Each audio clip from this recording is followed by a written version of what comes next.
አንቺ እኔ እኮ የፈቀድኩልሽ እንድትማር እንጂ የትም እየወጣች እንድትንዘላዘሊ አይደለም። ይሄ መጀመሪያሽ አይደለም። ትንሿ ትማሪ እንደው አርፈሽ ተማሪ ካልሽ ደግሞ ውጤቱን ታውቂዋለሽ አይደል? እሺ በጣም ይቅርታ። ውድና የተከበራችሁ አድማጭ ተመልካቾቼ እንደተለመደው አዲስ የሆናችሁ ላይክ፣ ሰብስክራይብ፣ ሼር ማድረግ አትርሱ። ነባሮች ደግሞ ላይክና ሼር ኮሜንት እያደረጋችሁ እንድታበረታቱኝ በትህትና እጠይቃችኋለሁ። ለምታበረታቱኝ ከልብ አመሰግናለሁ። የትንሿዬ ጓደኛ በጣም ክፉና መቅደስ ትንሿዬ ፈጽሞ ተንቅልፏ እማትነቃ የሆነች ነገር ነች። ሰው ታምናለች። በጣም ደግሞ ለጓደኛዋ ታማኝ ነች። ይሁንና መቅደስ ደግሞ ክፉና አረመኔ የጓደኛ ጨካኝ ገና ህፃኖች ናቸው ሁለቱም። እንግዲህ ግን በዚህ እድሜዋ መቅደስ ክፉና ቀናተኛ በጣም የምትቀናባት እሷን አልሆነ ቦታ ላይ ለመጣል ተላይ ተታይ ነው እያለች አለችው። እንግዲህ ከዚህ በፊት ጆሲንም ወደ እሷ ህይወት ያመጣችው እንደዚሁ መቅደስ ነች። ይሄ ብቻ አይደለም። ከዚህ በፊት በሜሪንዳ መድኃኒትም አጠጥታት ተሌላ ጋር እንትን እንድትል ብላ ነበረ። ግን ያንም ታይሳካላት ቀረ። በአንድም በሌላም ብላ እሷ ከዚህ ቤት ማስወጣት ነው። ከዚህ ቤት ከተወጣች ደግሞ ከትምህርቷ ትፈናቀላለች በሚል ሀሳብና እቅዷ ነው። እንግዲህ በጣም ክፉና የጓደኛ መጥፎ ነው። አንዳንድ ጓደኛዎች ለጓደኞቻቸው መልካምና በጣም ጥሩ አጋዥ ሆነው ይዘልቃሉ ማለት ነው። የጓደኛ አርያ ሆነ ይዘልቃሉ።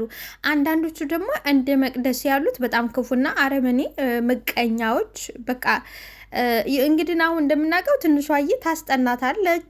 የዋህና ድግ ነች፣ ታምናታለች። ግን እንደዚህ እያመነቻት እሷ ደግሞ እሷን ለመጣልና እሷን አጉል ስርፋ ለምን እንድትወርቅላት እሷ ምንድን ነው ከዚህ ቤት ውስጥ እነ ጽናት ቤት ትንሿዬ ከዚህ ቤት ብትወጣ ትንሿዬ ብትወጣ መቅደስ እዚህ ቤት አገባበትም። ግን ምንድን ነው ከዚህ ቤት ስትፈናቀልና ከዚህ ቤት ስወጣላት እሷ ትምህርቷን ስታቋርጣለች። በዛን ሰዓት ደግሞ የትንሿዬ ፍቅረኛ አሁን አፍቅሯት ያለው ይዛና ወደ እኔ ይመጣን የሚል ሀሳብ አላት። እንግዲህ አሁን በጣም የተመቀኘቻት አንደኛ በትምህርቷ ጎበዝ ልጅ ነች፣ ሁለተኛ ደግሞ ትቀናባታለች። እና እነዚህ ተደማምረው ነው ታንዴም ሁለቴም። ግን ደግሞ በቃ ተስፋ አቆርጥም። ትንሿዬም ፈጽሞ አታውቅም። አሁን ቢሆን ትናንትና እንደዛ አድርጋኛለች፣ ሁለተኛ ከሷ ጋር አልገጥምም አላለችም። ከዚህ በፊትም የጽናትን ወርቅ ሰርቃ ሌባስ ብላታለች። ያው ነገር በመጨረሻው ታረመ። አሁን ደግሞ ዛሬ ጽናት እየመጣች እያየች አልሆነ ጭራሽ ፈጽሞ ያልታሰበና ያልታቀደ ወሬ ስታወራት ጽናት ሰማቻት። ጽናት እንግዲህ እንደተለመደው ዛሬም ጮኸችባት። ልጅቷ ግን ምስኪንና የዋህነች። እንደኔ ትንሿዬ ከዚህ ቤት ብትወጣ ደስ ይለኛል። ምክንያቱም ጽናት በጣም እንትን እያለቻት ነው። ወይንም ደግሞ መቅደስ የምትባል ልጅ ከጎኗ ማረቅ ያለባት ነው። ያችኛዋ ይቅርታ ስሟ ማን እንደሆነ አላውቅም እንጂ በጣም ጥሩና የዋህ ጓደኛዋ ያችኛዋ ነው። ይቺ ግን ክፉና አረመኔ ጓደኛ ነች ማለት በቃ አንቺ ሂጂ እኔ ወደ ቤት ልመለስ ትላለች ትንሿዬ። አይ እኔ እኮ አላየኋትም ነበር፣ በእናትሽ አላየኋትም ነበር ትላታለች። ግን እሷ ጽናት ስመጣ እያየች እዛ ነው። ይቅርበኝ፣ እኔ እኮ አላየኋትም ነበረ፣ በቃ ይቅርበኝ ትላለች። ሲጀመር ስለምን ቀሚስስ ስለምንስ ነው እኔ አወራውሽ? መችስ አወራውሽና ነው ይህንን ነገር እንደዚህ ልትይኝ እየቻልሽው? ትላለች ትንሿ። እኔ እኮ ይገባሻል ብዬ ነው። እኔ ያው ታዩ ጋር ስናወራራ ስም አንጠራም፣ ለዛ ይገባሻል ብዬ ነው ትላለች። እሺ በቃ አንቺ ሂጂ እኔ ልግባ ትላታለች። አረ አሁንማ መግባት የለብሽም፣ አሁን ተገባሽማ የሆነ ታርጋ ትወስድብሻለች። አሁን ዝም ብለሽ ወደ ትምህርት ቤትሽ መሄድ ነው ያለብሽ ትላታለች። እዛ ይሻላል ትላለች ትንሿዬ። አዎ እንደዛ ይሻላል፣ ነይ እንሂድ፣ ዝም ብለሽ ነይ እንሂድ። አዋ እንደዛ ይሻላል። እንግዲህ ራኪብዬ ሰንዬ በሰላም ለመዝናናት የወጣች መስሏታል እንጂ ፈጽሞ የደረሰባትን እየሆነ ያለውን ነገር ፈጽሞ አታውቅም። እናም ሰንዬ ስትሄድ ተጓደኞች ጋር ወደ ልንዝናና ነው የምሄደው ብላታለች። ግን ስልክ ስደውልላት አላነሳችም። ጭራሽ ስልክ አታነሽም? ምን ነው እኔም እንዳንቺ ልበደንዳና በሆንኩ ትላለች። ምክንያቱም ሰንዬ ራኪብዬ ምንድነው የመሰላት ሰንዬ ልትዝናና የወጣች ነው የመሰላት እንጂ ፈጽሞ ይሄንን እየደረሰባት ያለችና እየታገለችው ያለውን ነገር አልነገረቻትም። ግን ለብቻዋ እያወጣች እያወረደች ባለችበት ሰዓት ሙርሲም መጣ። እንዴ መተሻል እንዴ አለት። አው መጥቻለሁ፣ ግን ቤቱ ጭር ብሏል። አው ከትናንት ጀምሮ የሉም፣ ግን የት እንደሄዱ እኔ እንጃ ይላል። እንግዲህ ምሩዬና ጆከር የሄዱት ሙርሲም ባል አንጥቶላታል ለሰንዬ። ከዚህ በፊት ምንድን ያለው አንድ ከኛ መሀል አንዱን እንድራትና ከዛ በኋላ ገንዘቧን እንካፈላታለን ባለው መሰረትና ባቀደው መሰረት ሰንዬ ባል አንጥቶላታል። ተዛ ይሄንን ባል ታገው ያለች ሲላል ለበይነ ቀሚስሽን ልበሽና እኔ ሴት ምሰይና እኔ ውጭ ግቢ ሲላት ይሄንን ላለማግባት ነው እንግዲህ ተጆከር ጋር ተያይዘው ወደ ድሬዳዋ መጥፋትን ለጊዜው መስወርን እየመረጡት። እናም አው ተትናንት ጀምሮ ነው የሄዱት። የት እንደሄዱም እኔ አላቅም። እንደውም እንኳን መጣሽልኝ እኔ በጣም ደብሮ ነበር ይላታል። መንጣት ምን ያደርግልሃል? ወንድምህ ቢኖር አይሻልህም ነበር ወይ ትለዋለች። እሷ አልሰሜን ግባ ማለት አሁን ነው።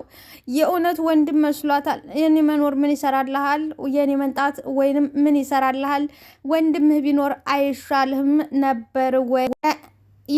ከሱ መኖር ይልቅ ያንቺ መኖር ነው እኔን የሚያስደስተኝ፣ እሱ ሳይሆን እኔን የሚያስደስተኝ አንቺ ነሽ ይላታል። ምን አልክ? አልሰማሁም። ትደግመው ምን አልክ አለችው። ያንቺ መኖር ነው የሚያስደስተኝ። ማ እኔ? አዎ አንቺ የቤት ውስጥ ጉድ ጉድ የምትል ምግብ የምትሰራ ቡና የምታፈላ ቤቱ ሞቅ ሞቅ የምታደርገው ነው ደስ የሚለው። ወንድ ቢኖር ምን ይሰራል? ምንስ ይተክራል ብለሽ ነው ወንድ ለወንድ ይላል። ሆዳም ነህ ማለት ነው። ሆዱን የሚወድ ሰው እኮ ነው እንደዚህ የሚያወራው። ሆዳም ነህ ማለት ነው። በቃ ሆዳም ነህ። ሆዳም ሰው ነው እንደዚህ የሚለው። እንደዛ እንኳን አገምችኝ። ወደፊት እንደዛ የለይ ሴት ባገባ ደስ ስለሚለኝ እንጂ ሆዳም እንኳን ሆኝ አይደለም። እንደ እናቴ እምወዳትና እምንከባከባት ሴት ብኖረኝ በጣም ነው ደስ የሚለኝ። እንደ እናቴ እምንከባከባት እምወዳት እማፈቅራት ሴት ብትኖረኝ በጣም ደስ ይለኛል። ኪብዬም በህይወትህ ሰው የለም ወይ የለችም ወይ ትለዋለች። እስካሁን ግን የለችም፣ እስካሁን አልነበረችም፣ አሁን ግን ያለች ይመስለኛል ይላታል። እንግዲህ ራኪብዬም በፍቅር ለማስመጥ ዳርዳር እያለ ነው በአሁኑ ሰዓት እንግዲህ ያለው። እስካሁን አልነበረችም፣ አሁን ግን ያለች ትመስለኛለች ይላታል። በል አይንህን አንሳ፣ አይንህን አቁም፣ አልሆነ ሰው ላይ ነው አይንህን እየጣልከው ትለዋለች። አይ አንቺን አየውሽ እንጂ እኔ አይኔን ጣልኩት ሌላ ሰው። አዎ እንደሱ ይሻልሃል። ተሰኒጋ ወንድምህም አብሯት ሄዶ ነው አይደል? አብሯት ሄዶ ነው አይደለ? አዎ እኔን ራሱ ንቀውኝ የት እንደሄዱ እንኳን እኮ አልነገሩኝም ይላታል። እንግዲህ እያወጣጣት ነው። እሷ አላወቀች። እኔን ንቀውኝ እኮ የት እንደሄዱ እንኳን አልነገሩኝም። የሄዱበትን አውቀሻል? ላንቺ ነግረውሻል እንዴ? የሄዱበትን አውቀሻል? ላንቺ ነግረውሽ? አላቅም፣ ብቻ ልንዝናና ነው ሄድ ነው አሉ። ብቻ አላቅም። አረ ራሱ ቅዱስ አግኝቶ ሸኝቷቸዋል። ቅዱሴም አግኝቼ ሸኝኋቸው ብሏል። ብቻ አላቅም፣ እማቀው ነገር የለም ትላለች ራኪብ። እንግዲህ ራኪብ ይህን ካለች በኋላ ትነሳና ትሄዳለች። ትንሽዬ ፍንጭና ትንሽ መረጃ እያገኘው ሙርሲም ሸኝቷቸው ነበር። ተሸኛቸው፣ በቃ ከዚሁ አይርቁም፣ እዚሁ ነው የሚሆኑት። የትም ሊርቁም ሆነ አይችሉም። እና የት እንደሸኛቸውማ ማጣራት አለብኝ።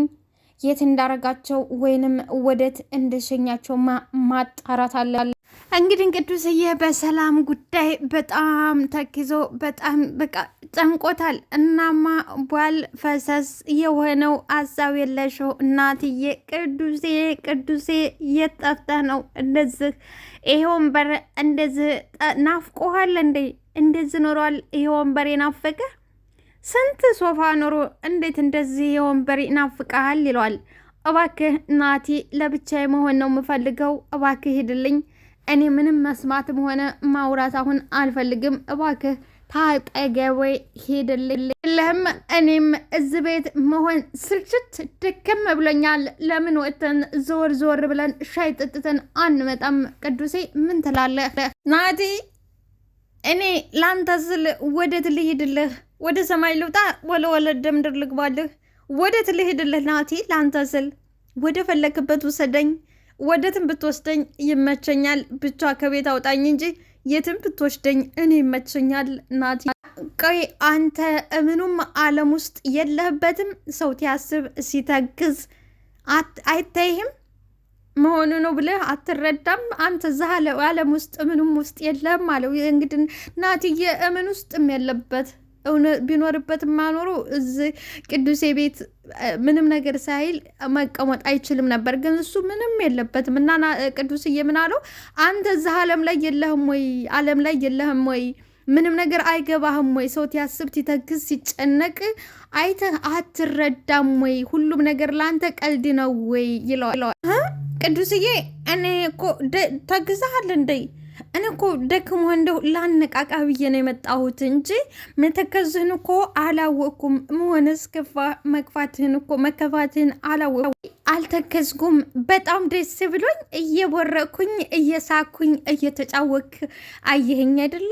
እንደዛ ነው እያየኸኝ ያለው አይደለ? ምንም ቅዱሴ የምን መቦረቅና መዝለል እኔ ምንም ነገር አልታየኝም አለ ናቲ። እንግዲህ ሀይጥ ባተፋ ዳዋ ተመታ።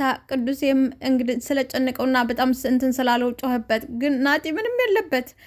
ቅዱስዬም ቆይ እኔ ለሰው ክፉ ነኝ ወይ? ዝም በማለቴ በመታገዜ ነገሮችን በዝምታና በጸጥታ በማለፌ ለምንድነው እኔ እንደ ጅልና እንደ ክፉ ሰው የሚቆጠር? ለምንድነው ከነሱ ውጭ አማራጭ እንደሌለኝ የሚያስቡት? ቅዱሴ ማን ነው አንተ ደፍሮ የተናገረህ? ማን የተናገረህ ንገረኝ። ጥጤ ብቻ አይሁን እንጂ ሌላውን አንተን የተናገረብኝን አንተን ቀና ብሎ ያየብኝን ለመቅጣት ዝግጁ ነኝ። ማን እንደተናገረና ማን ምን እንዳለ አሁን ንገረኝ።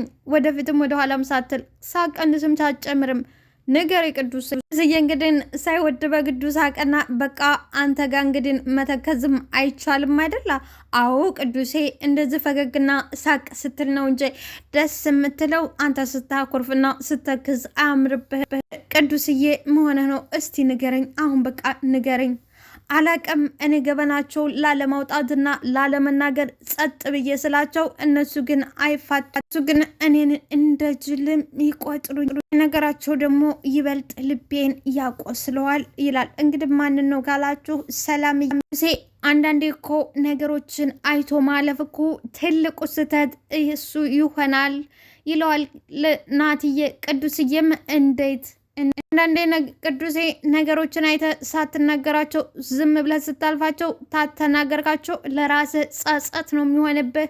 ስላሉ ነገሮችም ስናይ ወዳው መናገር ጥሩ ነገርና መልካም ነገር ይመስለኛል። ነገሩ ልክ ነህ። ጊዜው ቢረዝምም እኔ ጎጂ እሷ እንደተጎጂ ሆና ቁጭ ብላለች። ይሄው እኔ ጎጂ እሷ ተጎጂ ሆና ከሳኛለች ይለዋል። ሰላም ነች አይደል? ሰላም ነች ቅዱሴ፣ ሰላም ነች አይደል? አዎ ሰላም እሷ ነች። ጸጥ ብዬ በሰላም ህይወቴን ለመኖር ስሞክር ዝም ብዬ ለመኖር ስሞክር ትመጣና እንደገና ሀሳብና ሌላ ትቀሰቅስብኛለች። ምንና ምን እንደማደርግ ቸግሮኛል ይላል ቅዱስዬ። ናትዬም አግኛትና በቀስታና በትዕግስት እስቲ ያለውን ነገር አውርታችሁ ጨርሱት፣ ፍቱ። ያለውን ነገር ንገራትና ጥፋቷን አምና አብራችሁ ሆናችሁ ካልሆናችሁ ደግሞ መለየት ነው በቃ። እልም ያለ መካሪ ወጥቶ የለ እንዴ? አይ ቅዱሴ እኔ እኮ ዋና መካሪም ዘካሪም ነኝ። ግን እኔ ሰው ብሎ ጆሮ የሚሰጥ የጠፋ እንጂ እኔ እኮ ቀላል አይደለሁም። እኔ ናቲ ግን ትንቁኛላችሁ። አዎ ትንቁኝ ሰው አንተ አታውቅም እንጂ ከዚህ በፊት ስንት ሰው እንደቀየርኩና ለስንት ሰው ጎዳናቸውን እንዴት እንደመራኋቸው ህይወታቸውን እንዳስተካከልኩላቸው እውነቴን ነው ቅዱሴ ይላል ናትዬ። እውነት አሁን ገና አረጋገጥኩኝ። ቅዱስዬም እንግዲህ ቅዱሴ ጨንቆትና ጠቦት ነበረ። ናትዬ ሳይወድ በግዱ ኮርኩሮ አስወራው፣ አሳቀው፣ ፈገግም አስባለው። እና ለሰው ሰው መድኃኒቱ ነው። ለሰው ሰው ክፉ ቢሆንም በአንድ ፓርቱ ክፉ ቢሆን አንድ ፓርቱ ደግሞ መልካም ነው። አሁን ሰላም እየትታስከፋው ደግሞ በተቃራኒው ደግሞ ማን ነው ናትዬ ደግሞ በቃ እንዲስቅም እንድናገርም አደረገው። ስለዚህ ሰው ያስፈልጋል። ሰው ክፋትም ከክፋቱ ሰው ደህና ይሁን እስከ ክፋቱ እንደሚባለው ሰው ለሰው መድኃኒቱም ነው። ሰው ለሰው አጥፊውም ነው። ቃ እንግዲህ ከዚህ በኋላ እሰማሃለሁ አለ ቅዱስ። አዎ ብሰማኝ ነው የሚሻለው። አሁን ወደ ውስጥ ብንገባ ይሻለናል፣ አለበለዚያ ደግሞ 100 አለቃ መታ ትጮህብናለች ይላል። 100 አለቃ እንግዲህ የቅዱሴ አክስት ትዙን ነው። ትዙና ናቲ በጣም በጣም ከባድ ነች። እንግዲህ የቅዱሴ አክስትም በጣም ክፉና ጨካኝ ነች እና 100 አለቃ መታ ታጮብን። አሁን ወደ ቤት መግባት ነው ያለብን። ድም እክችን ስታጉረመርም ሰምቻታለሁ ይላል ናትዬ። ሂድ በቃ አንተ እኔ እመጣለሁ በቃ ሂድ። ብቻዬንማ አልሄዳትም። ብቻዬንማ እግሬን እመጣለሁ አንተ ሂድ ቅዱስዬ ሄዳሉ። አይ ቅዱሴ መሄድ ሄዳለሁ ግን ቤት ውስጥ አልገባም። አንተ ስትመጣ በር ላይ ቁጭ ብዬ እጠብቅሃለሁ። እንግዲህ ሰንዬና ጆከርዬ ጉዞ ላይ እያሉ በየት እንደመጡ ሳያውቁ ይመጡባቸዋል። ከዛ መጀመሪያ ሰንዬ ታያለች፣ ትደነግጣለች፣ ግራ ይገባታል። ጆከርንም ለማዳን ትሞክራለች። ቆይ እዚህ መሆናችንን በየት አውቀው መጡ? አላቅም፣ ምን እንሆን ምን እናድርግ ስትል እንግዲህ በፍጥነት ሰንዬን ያንቋታል። ከዛ በኋላ አንተ የተረገም ልቀቃት በማለት ጆከር ይገባል። ከዛ በኋላ ጆከርዬን ይጥሉታል። ለሁለት ነበሩ። ይሁንና ሰንዬም እጇ የቀናው የደህና መቆጥኝ አንስታ ማንጅራቱን ስትለው ጆከርም አንደኛው ሲወርቅለት አንደኛውን ጥሎ እራሳቸውን ነፃ አውጥተዋል። እንግዲህ የጆከርና የሰኒ ፈተና በጣም በዝቷል። ምክንያቱም ምንድን ነው ካላችሁ ደግሞ የስፒድ ከኋላ ስፒድ ነው ይሄን ነገር እያደረገና እያጫወተ ያለው ማለት ነው። ተሮጡ በኋላ ሰንዬና ጆከር ደህና ነህ አይደል? ካመለጡ በኋላ ደህና ነህ አይደል? አልጎዱም ትላለች ሰንዬ። ሰኒ በዚህ ሁኔታ መዝለቅ የለብንም፣ የሆነ ነገር ማድረግ አለብንም አለብን ይላታል። ምን እንወስን? እሺ ምን ነው? እስከ መቼ ነው ቤትሽን ጥለሽ ተኒካ እንደዚህ የምትንከራተችው? እስከ መቼ ድረስ ነው ተኔጋ የምትንከራ? እኔ ያለን አማራጭ አንድና አንድ ነው። ምንድን ነው? ሰኔ አንቺ እኔን ማግባት አልገባም። አንቺን ካገባሁሽ 80 ላይ 80 የለም። አንቺን ታገባሁሽ ይቀራል ማለት ነው። ጋብቻው ይቀራል። ቆይ ተፋቱ እኮ ይለናል። ያን ያህል እኮ ጅል አይደለም። ተፋቱ ይለናን ያፋታናን። ያን ያህል ጅል መሰል? ያኔ እንዲህማ እንዲያደርግማ መጋባታችንን ለሁሉም እናሳውቃለን፣ ይፋ እናደርገዋለን። መጋባታችንን ታወቀም እንደዚህ አያደርግም። ዳርኮ ዝም ብሎ የሚገባበት ነገር አይደለም። እኔ እንደዚህ አላደርግም። እህቴ የራሱ ሰው አታደርገኝም፣ አትቀበለኝም። እህቴን እንደዚህ ብዬ አላረግም። እህቴን አላዋርዳትምም፣ እሷም አትቀበለኝ። በዚህ ሰዓት የእህትሽ ነገር ያሳስብሻል? በዚህ ሰዓት ነው የእህትሽ ነገር ስለማሰብ አንችልም። የሚያሳስበን አሁን ባለንበት በዚህ ሰዓትና በዚህ ወቅት የራሳሽ ብቻ ነው ይላታል። እኔ የእህቴም ያሳስበኛል ትለዋለች። ጆከርም እንግዲህ መላው ቢጠፋውና ቢጨንቀው ነው ይህንን መላ መጣው። ይሁንና እንደው ቢሆን እንኳን ሙርሲም አይለቃቸውም። በቃ ሊጠቀምባቸው ስለሆነ ለእውነት ባል አይደለም። እነሱ ግን አላወቁም እንጂ ሙርሲም የእውነት ትዳር እንዲሆን አይደለም፣ ገንዘብ ለመካፈል ብቻ ነው። ተነሱ ውስጥ ያንጥሶ ጓደኛውንም ማንም ሰው ሌላ ሰው እንዲነካሽና ሌላ ሰው እንዲወስድሽ አልፈልግም ይላል። ሰንዬም ለምን? ምክንያቱም እኔ አንቺን በጣም ነው ማፈቅርሽ፣ በጣም ወድሻለሁ፣ በጣም አፈቅርሻለሁ። ለሁላ ትቀበይ ትችያለሽ፣ ግን ደግሞ ሰኔ በጣም ወድሻለሁ፣ አፈቅርሻለሁ። ማንም እንደይሽና ማንም እንድነካሽ አልፈቅድም። አውቃለሁ አትቀበይኝም፣ ግን ደግሞ በጣም ወድሻለሁ። ማንም እንድነካሽ ማንም ተጆ ላይ እንድነጥቀኝም አልፈቅድም። ምንም እንደምልህ አላቅም፣ ምን እንደምልህ አላቅም ትለዋለች። ምንም አትበኝ፣ አትቀበይ። ግን ደግሞ ሰንች የማትፈልጊው ሰው እንዳታገቢ እኔ አገባሻለሁ። በቃ ከነሱ ለማዳን እኔ አገባሻለሁ። ከዛ በህይወትሽ አንቺ የምፈልጊውን ሰው ስታገኘ እኔ እለቅሻለሁ። ይሄ ደግሞ ቃሌ ነው። እንግዲህ ጆከርዬ የኔ ላርግሽ አይደለም እነሱ ማይሆን ውስጥ ማፈልጊው ሰው ውስጥ ማታፈቅሩና አንቺ ፍቃድሽ አልሆነ ሰው አግብተሽ ህይወትሽ ከሚበላሽ እኔ ውሸት አገባሽና አንቺ የምታፈቅረው አንቺ የምትወጂው ሰው ሲመጣ እኔ ለቅሻለሁ። እኔ አንቺ እንድትጎጂ አልፈቅድም። አንቺ እንድትጎጂ አይደለም። በህይወትሽ የምትወጂውና የምታፈቅረው ሰው ሲመጣ እለቅሻለሁ። እኔ ግን እማትወጁና በነዚህ እንዳትደረጊ ነው። በነዚህ ሴራ ውስጥና በነዚህ በማትወጃቸውና በማትፈቅጃቸው እጃቸው ውስጥ እንዳገወይ ነው ይላል። እኔ አላቅም፣ እኔ እማቀው ነገር የለኝም። ይሄንንም ነገር ልቀበለው አልችልም። እኔ አላገባህም ትላለች። ቆመው እንደዚህ እያሉ እንዳለ መጣ ጆየው መጣ ጆገር ሰውየው መጣ። በቃ እንሩጣሉ። ቆሰቆሱት ሩጫቸው። እንግዲህ ሰንዬ ለእህቷ ለራኪብዬ ብትነግራት ወይ የተሻለ ነገር ነበረ። ይሁንና ባላጋራና ጠላቷን እቤቷ ውስጥ ቁጭ አርጋ ለዛውም ደግሞ ተእህቷ ጋር በእነሱ ቤት ተቀምጠው በእነሱ ቤት እየበላ እየጠጣ ህይወቱን እነሱ ቤት ተቀምጠው ህይወቱን እየኖረ እነሱን ደግሞ ሌላ አዘቅት ውስጥ ሌላ ወጥመድ አዘጋጅቶ ነው እያሳደዳት ያለው። በአሁኑ ሰዓት እንግዲህ ጆከርና ሰንዬ እየተንከራተቱ ነው። በሌላ በኩል ደግሞ ራኪብ የመሰላት እህቷ በቃ ያኔ በቃ ፍቅረኛ አድርጋው ነው ዝም ብላ ነው ህይወቷን እየኖረች ነው እኔን እየተወች ነው ብላ እህቷ ራሱ ልቧ እንትን እያለ ነው። በቃ ጥሩ ስሜት አይደለም ያላት አሁን ራኪብዬ እንግዲህ ምንድነው እህቴ ተወችኝ፣ እህቴ ወንድ አፈቀረች፣ እኔን ተወች፣ በቃ ከኔ እየራቀች ነው፣ ልቧንም ሆዷንም አሸሸችኝ እያለች በውስጧ በጣም እንትን እያለች ነው። ግን የሚያሳዝነው ነገር እህቷ ሰንዬ ያለችበትና እየደረሰባት ያለው ነገር አታውቅም። አንዳንድ ጊዜ በተለይ ለእህቶቻችን ለራሶቻችን ቤተሰቦች ጥሩም ሆነ መጥፎ መናገርና መመካከር ነው ያለበት እንጂ በመደበቅ እና በመሸሸግ አይሆንም። አሁን እሷ ሄደች እህቷን አንድ ነገር ቢያደርግባት አስባችሁታል? ምን ታደርጋለች? ጸጸቱ መልሶ ነው ማለት ነው። ስለዚህ ለእህቷ ብትነግራት ግን የሆነ መላ ነገር አይጠፋም። አንዱ ባጣ አንዱ መላ ሁሉም ሰው አንድ አይነት አስተሳሰብ አንድ አይነት አይምሮ አይደለም ያለው። ሁላችንም የየራሳችን የሆነ መላ አለን፣ የየራሳችን የሆነ ተሰጥኦ አለን። ግን ሰንዬ ያንን መናገር ፈጽሞ አልፈለገችም።